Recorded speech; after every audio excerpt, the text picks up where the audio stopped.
আজি 16 মে 2025 তাৰিখে গুৱাহাটী মহানগৰৰ শিল্পগ্ৰামত অনুষ্ঠিত হোৱা ৰাইজৰ দলৰ পঞ্চায়ত নিৰ্বাচনৰ বিজয়ী আৰু বিজিত প্ৰাৰ্থীসকলৰ সম্বৰ্ধনা সভা তথা পৰ্যালোচনা সভাত আমি ৰাইজৰ দলৰ নেতৃবৰ্গ নিৰ্বাচিত প্ৰতিনিধিসকল কৰ্মীসকল সকলোৱে আন্তৰিকতাৰে শপত খাওঁ যে সংকল্প লওঁ যে কচম খাওঁ যে 2026 চনৰ বিধানসভা নিৰ্বাচনৰ কাৰণে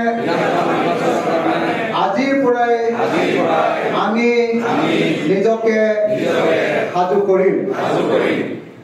অহা কালিলৈ পৰা আমি নিজ নিজ ঠাইত দলৰ সংগঠন শক্তিশালী কৰিবলৈ দলৰ সংগঠন মজবুত কৰিবলৈ আৰু দলটোক সংবৰ্ধন কৰিবলৈ আৰু মানুহৰ মাজলৈ বিয়পাই দিবলৈ কাইলৈৰ পৰাই কামত নিয়োজিত হম।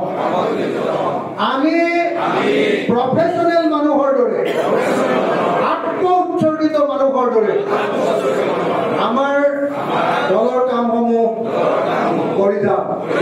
দলে কেন্দ্ৰীয় কমিটিয়ে দিয়া সকলো সিদ্ধান্ত সকলো অনুৰোধ সকলো নিৰ্দেশ আমি মানি লওঁ। 2026 চনত দলে যিসকল নেতাক বিধায়ক পদৰ কাৰণে প্ৰাৰ্থী হিচাপে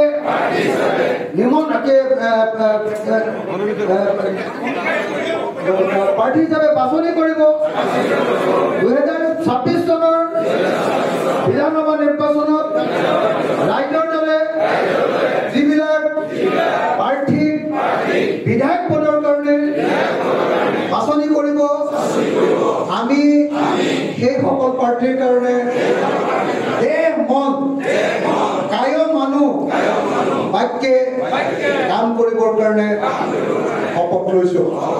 আমি কোনেও বিসম্বাদ নকৰো, আমি কোনেও এলাহ নকৰো, আমি কোনেও অৱহেলা নকৰো, আমি কোনেও অজুহাত নেদেখুৱাওঁ।